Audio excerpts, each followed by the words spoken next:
नमस्कार दोस्तों, मैं हूं आपका दोस्त अमन सिंह और आज हम आ गए हैं अपनी अकाउंट्स गुंडा सीरीज को वापस से लेके। तो आज हम कुछ पढ़ेंगे क्लास 12th के बारे में, क्लास 12th अकाउंट्स के बारे में कुछ नया कॉन्सेप्ट पढ़ेंगे। देखते हैं क्या पढ़ेंगे। तो हमारा जो टॉपिक है वो है revaluation of asset and reassessment of liabilities. तो रिवैल्यूएशन ऑफ एसेट और रीअसेसमेंट ऑफ लायबिलिटीज मतलब क्या होता है। तो एसेट्स और लायबिलिटीज के बारे में तो आपको पता ही है। अब हम एक एग्जांपल लेते हैं। मान लो ए और बी पार्टनर थे और वो अपने बिजनेस को बहुत अच्छे से चला रहे थे। उनकी मैंने एक एग्जांपल के लिए बैलेंस शीट ली है। उनकी बैलेंस शीट में अगर आप देखोगे तो उनकी फाइनेंशियल पोजीशन जो है वो काफी अच्छी लग रही है, क्योंकि उनके एसेट्स की वैल्यू अच्छी है, उनके पास अच्छे खासे रिजर्व्स हैं। अब उनकी बैलेंस शीट अच्छी है। और पहली बात, मेरे से इस बात के लिए आर्ग्यू मत करना कि हमारी बैलेंस शीट का टोटल जो है वो इक्वल क्यों नहीं आ रहा है। तो मैंने पहले ही स्पेसिफाई कर दिया है कि ये बैलेंस शीट का एक्सट्रैक्ट है। एक्सट्रैक्ट मतलब होता है बैलेंस शीट का एक पार्ट जिसमें बैलेंस शीट के सभी आइटम्स नहीं होते हैं। तो इस वजह से इसका जो टोटलिंग है वो मैच नहीं कर रहा है। अब मान लो ए और बी पार्टनर है, उनका कुछ भी रेशियो है, उनकी मैंने बैलेंस शीट आपको दी, बैलेंस शीट बना के दी। अब सी नाम का एक पर्सन है जिसने ए और बी की बैलेंस शीट देखी, देखा कि ए और बी की बैलेंस शीट में एसेट्स की वैल्यू बहुत अच्छी है और रिजर्व्स बहुत अच्छे हैं। तो सी ने चाहा कि मैं भी एज अ पार्टनर इनके बिजनेस में एडमिट हो जाऊं ताकि मेरे को भी अच्छा प्रॉफिट मिले। तो क्या हुआ, सी ने प्रपोजल रखा ए और बी के पास कि मैं तुम्हारे बिजनेस में एज अ पार्टनर एडमिट होना चाहता हूं। तो ए और बी ने बोला कि हमारे बैलेंस शीट में ये जो एसेट्स और लायबिलिटीज की वैल्यू लिखी है ये तो पिछले साल की हैं, मतलब फाइनेंशियल ईयर एंड की हैं। लेकिन आपको भी पता है और हमें भी पता है कि बैलेंस शीट में जो भी आइटम्स होते हैं उनकी वैल्यू जो है वो फ्लक्चुएट करती रहती है। कई सारे रीजन होते हैं, डेप्रिसिएशन हो गया, अमोर्टाइजेशन हो गया, या मार्केट में उनका प्राइस जो है वो कम हो गया, या मार्केट में उनकी मार्केट वैल्यू जो है वो बढ़ गई। इसकी वजह से उनकी वैल्यूज में उतार चढ़ाव आते रहते हैं। तो उन्हीं उतार चढ़ाव, उन्हीं मतलब चेंजेस को रिकॉर्ड करने का जो प्रोसेस है उसी को हम बोलते हैं रिवैल्यूएशन ऑफ एसेट। और रीअसेसमेंट ऑफ लायबिलिटीज मतलब होता है लायबिलिटीज की भी वैल्यूज जो चेंज हो चुकी हैं उनको रिकॉर्ड करना। आप बोलोगे कि लायबिलिटी की वैल्यू चेंज कैसे होगी, तो हम ये बात जानते हैं कि जैसे हमने लोन लिया तो लोन के ऊपर इंटरेस्ट लगता है। तो अगर मान लो आपने लोन का इंटरेस्ट पे नहीं किया तो वो लोन में ही ऐड हो जाता है और आपकी लायबिलिटी बढ़ जाती है। तो मतलब आपकी लायबिलिटीज भी चेंज होती है। मान लो आपका कोई क्रेडिटर है, वो अब पैसा नहीं लेना चाहता, उसने आपके पैसे माफ कर दिए हैं। तो इस केस में क्या होगा, आपके क्रेडिटर खत्म हो जाएंगे, लायबिलिटी खत्म हो जाएगी। तो इस केस में भी आपका रिवैल्यूएशन होना जरूरी होता है। अब रिवैल्यूएशन होना जरूरी इस वजह से होता है मेनली क्योंकि रिवैल्यूएशन होगा तो कुछ ना कुछ पार्टनर्स को प्रॉफिट होगा या फिर लॉस होगा, जो भी एग्जिस्टिंग पार्टनर्स हैं। अब ये जो रिवैल्यूएशन का प्रॉफिट है जो कि ओल्ड पार्टनर का है, पहले के पार्टनर का, एग्जिस्टिंग पार्टनर्स का है, वो किसी न्यू पार्टनर को उसका बेनिफिट या फिर लॉस ना मिले, इसलिए हम क्या करते हैं, जब भी कोई पार्टनर नया एडमिट होता है या जब भी चेंज इन पीएसआर होता है या फिर जब भी रिटायरमेंट होता है, डेथ होता है, तो हम क्या करते हैं, रिवैल्यूएशन करते हैं सभी एसेट्स और लायबिलिटीज का, ताकि कोई भी एडिशनल बेनिफिट या लॉस किसी भी अलग पार्टनर को ना मिले। तो हमारा रिवैल्यूएशन अकाउंट के लिए आपको फॉर्मेट तो पता ही होगा। तो पहले हम ये देख लेते हैं कि रिवैल्यूएशन जो है वो कितने तरीकों से बनता है। रिवैल्यूएशन जो है वो दो तरीकों से बनता है। पहला तरीका होता है जब आप सभी रिवाइज वैल्यूज को रिकॉर्ड करते हो, सभी चेंज वैल्यूज को रिकॉर्ड करते हो। और रिकॉर्ड करने का तरीका क्या होता है, आप रिवैल्यूएशन एंट्री करते हो या फिर रिवैल्यूएशन अकाउंट बनाते हो। और दूसरा तरीका होता है जब आप चेंज्ड वैल्यूज को रिकॉर्ड नहीं करते हो।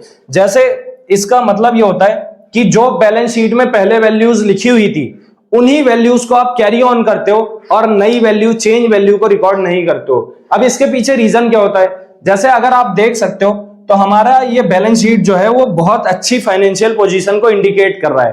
तो क्या आपको लगता है कोई भी पार्टनर ऐसा चाहेगा कि हम इसकी जगह कोई और वैल्यूज लिखें। मान लो एसेट्स की जो वैल्यू है वो कम हो गई, लायबिलिटीज की वैल्यू जो है वो बढ़ गई चेंज होने की वजह से, तो कोई पार्टनर चाहेगा कि हमारे बिजनेस की एसेट की वैल्यू कम दिखे, लायबिलिटीज की वैल्यू ज्यादा दिखे। तो ऐसे में क्या होगा, जो इन्वेस्टर होगा, जो इन्वेस्ट करना चाहता होगा, वो भी इन्वेस्ट नहीं करेगा। तो कई सारे केसेस में पार्टनर क्या करते हैं, पार्टनर चाहते हैं कि हमारी जो पहली वैल्यूज है, पुरानी वैल्यूज है, हम उन्हीं को रिकॉर्ड रहने दें, हम नई वैल्यू या फिर रिवाइज वैल्यू को रिकॉर्ड ना करें। तो हमारा दूसरा केस आता है। पहला केस तो मैंने आपको बताया, जब चेंज वैल्यूज को रिकॉर्ड किया जाता है रिवैल्यूएशन एंट्री या फिर रिवैल्यूएशन अकाउंट के थ्रू। लेकिन दूसरा तरीका होता है जब रिवाइज वैल्यूज को रिकॉर्ड नहीं किया जाता है, और ऐसे केस में क्या करते हो, आप एक एडजस्टमेंट एंट्री करते हो। अब आज के वीडियो में हम रिवैल्यूएशन एंट्रीज या फिर रिवैल्यूएशन अकाउंट दोनों को समझ लेंगे, लेकिन ये जो एडजस्टमेंट एंट्री वाला पार्ट है वो हम अगले वीडियो में कवर करेंगे। और अगर आपको जल्दी वीडियो चाहिए हो तो आप जरूर से कमेंट करके मेरे को बताना कि आपको जल्दी से वीडियो चाहिए हमारी एडजस्टमेंट एंट्री की भी, तो हम ट्राई करेंगे कि जल्दी से जल्दी वीडियो हमारी बन जाए। अब हम आगे चलते हैं। अब पहले रिवैल्यूएशन अकाउंट। तो रिवैल्यूएशन अकाउंट हमारा होता है एक तरीके का नॉमिनल अकाउंट। नॉमिनल अकाउंट मतलब ऐसा अकाउंट जिसमें सभी तरीके की इनकम, गेन, एक्सपेंस और लॉसेस को रिकॉर्ड किया जाता है। तो रिवैल्यूएशन अकाउंट में देखते हैं क्या क्या आएगा। अगर अब आपको ये चीज पता है कि किसी भी अकाउंट का जो डेबिट साइड होता है वो एक्सपेंस या फिर लॉस साइड होता है, और जो क्रेडिट साइड होता है वो इनकम या फिर गेन साइड होता है। तो अगर आप क्रेडिट साइड पे कुछ भी रिकॉर्ड करोगे तो वो इनकम या फिर गेन के बढ़ने को इंडिकेट करता है, और अगर आप डेबिट साइड पे कुछ भी रिकॉर्ड करेंगे तो वो लॉस या फिर एक्सपेंस के बढ़ने को इंडिकेट करता है। तो हम रिवैल्यूएशन अकाउंट पे आते हैं, फिर उसके बाद हम रिवैल्यूएशन एंट्री समझेंगे। अब देखो, रिवैल्यूएशन अकाउंट का ये साइड हो जाएगा आपका डेबिट साइड, ये साइड हो जाएगा आपका क्रेडिट साइड। अब अगर किसी एसेट की वैल्यू में बढ़त होती है, किसी एसेट की वैल्यू बढ़ती है, इंक्रीज करती है, तो आपका गेन होगा, आपके बिजनेस का गेन होगा। और गेन होगा तो हम कौन सा साइड रिकॉर्ड करेंगे? क्रेडिट साइड, क्योंकि इनकम बढ़ने पे क्रेडिट होता है।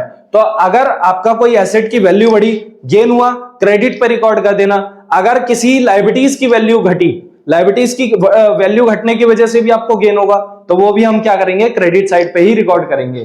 फिर हम डेबिट साइड पे आते हैं। तो अगर आपको किसी एसेट की वैल्यू में गिरावट आ गई तो वो हम रिकॉर्ड करेंगे अपने डेबिट साइड पे, क्योंकि एसेट की वैल्यू में गिरावट आने की वजह से क्या होगा? हमें लॉस होगा, और लॉस होगा तो वो हम रिकॉर्ड करेंगे अपने डेबिट साइड पे।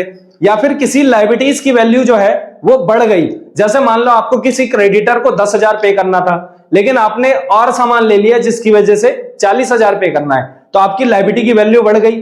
अब जब लायबिलिटी की वैल्यू बढ़ेगी तो एक तरीके से आपका खर्चा या फिर लॉसेस बढ़ेंगे, खर्चा बढ़ेगा, और खर्चा बढ़ेगा तो हम क्या करेंगे? हमारी लायबिलिटी बढ़ने की वजह से उसे रिकॉर्ड कर देंगे डेबिट साइड पे।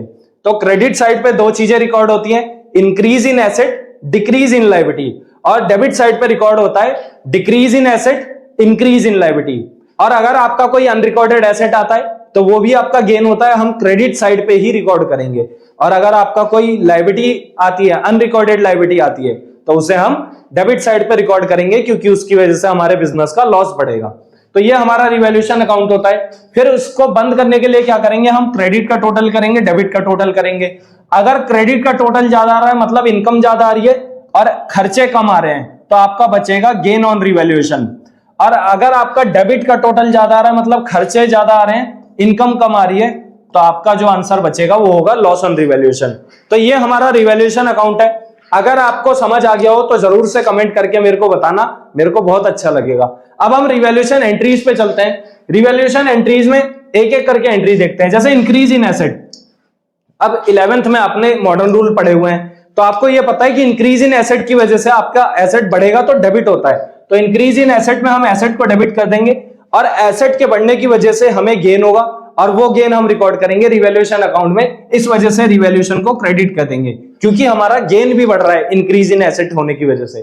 फिर डिक्रीज इन लायबिलिटी, अब लायबिलिटी की वैल्यू अगर गिरेगी, डिक्रीज करेगी, तो भी हमारा गेन होगा। वो गेन हम रिवैल्यूएशन में रिकॉर्ड करेंगे, तो गेन आपका रिवैल्यूएशन में क्रेडिट पे आएगा। फिर उसके बाद डिक्रीज इन लायबिलिटी होने की वजह से, लायबिलिटी की वैल्यू गिरने की वजह से क्या होगा? लायबिलिटी जो है वो डेबिट हो जाएगी, हमने लायबिलिटी को डेबिट कर दिया। तो आई होप आपको ये दो एंट्री समझ आ गई। आप इतनी आसानी से समझ सकते हो, सिर्फ मॉडर्न रूल लगाओ। इंक्रीज इन एसेट होता है, एसेट डेबिट होता है, एसेट डेबिट कर दो, दूसरे साइड पे रिवैल्यूएशन लिख दो।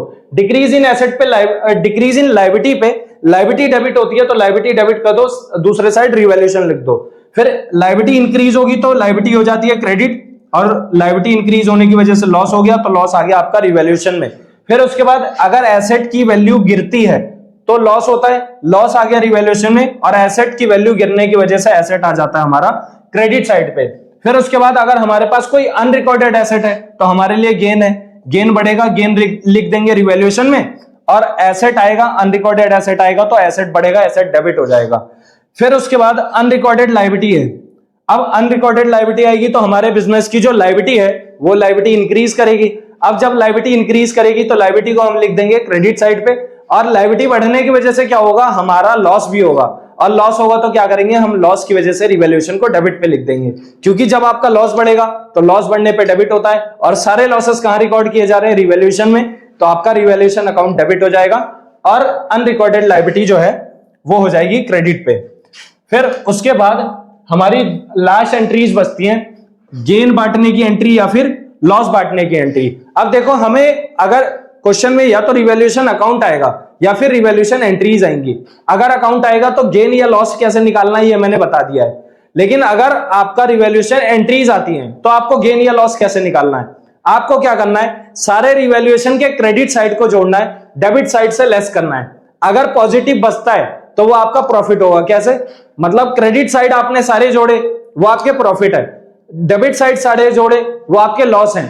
तो अगर पॉजिटिव बचा, प्रॉफिट माइनस लॉस किया, और अगर पॉजिटिव बचा तो वो आपका हो जाएगा गेन ऑन रिवैल्यूएशन, और अगर नेगेटिव बचा तो लॉस ऑन रिवैल्यूएशन। अब अगर गेन ऑन रिवैल्यूएशन को पार्टनर्स में बांटोगे तो पार्टनर्स की कैपिटल जो है वो इंक्रीज करेगी, पार्टनर्स की कैपिटल इंक्रीज करने की वजह से क्रेडिट पे आ जाएगी, और रिवैल्यूएशन जो है वो आ जाएगा आपका डेबिट पे। और ये जो एडजस्टमेंट होगी ये हमेशा होगी आपकी ओल्ड पीएसआर में, ओल्ड प्रॉफिट शेयरिंग रेशियो में। फिर उसके बाद अगर आप लॉस बांटोगे तो पार्टनर की कैपिटल कम हो जाएगी। पार्टनर की कैपिटल कम होने की वजह से पार्टनर की कैपिटल को हम डेबिट कर देंगे, और पार्टनर की कैपिटल को डेबिट करके रिवैल्यूएशन को कर देंगे क्रेडिट, और रिवैल्यूएशन का लॉस जो है वो पार्टनर्स में बट जाएगा। और अगेन ये लॉस जो बटेगा, ये लॉस भी आपका बटेगा हमेशा ओल्ड पीएसआर में। तो आई होप आपको ये बात समझ आ गई होगी कि रिवैल्यूएशन अकाउंट और रिवैल्यूएशन एंट्रीज कैसे होती हैं। अब हमारा रिवैल्यूएशन का पार्ट 2 जो है एडजस्टमेंट एंट्री वाला पार्ट, वो हम अगली वीडियो में कवर करेंगे। तो अगर आपको ये वीडियो पसंद आई है तो जरूर से लाइक करें वीडियो को, चैनल को सब्सक्राइब करें और अपने फ्रेंड्स के साथ शेयर करें, और उनसे जरूर पूछें कि क्या आपको ये कॉन्सेप्ट पता है। और हमारे चैनल से जुड़े रहें, हमारे सोशल मीडिया हैंडल्स ये हैं, आप इन्हें जरूर से फॉलो कर सकते हैं और हमारे साथ जुड़ सकते हैं। मिलते हैं अगली वीडियो में, तब तक के लिए बाय बाय।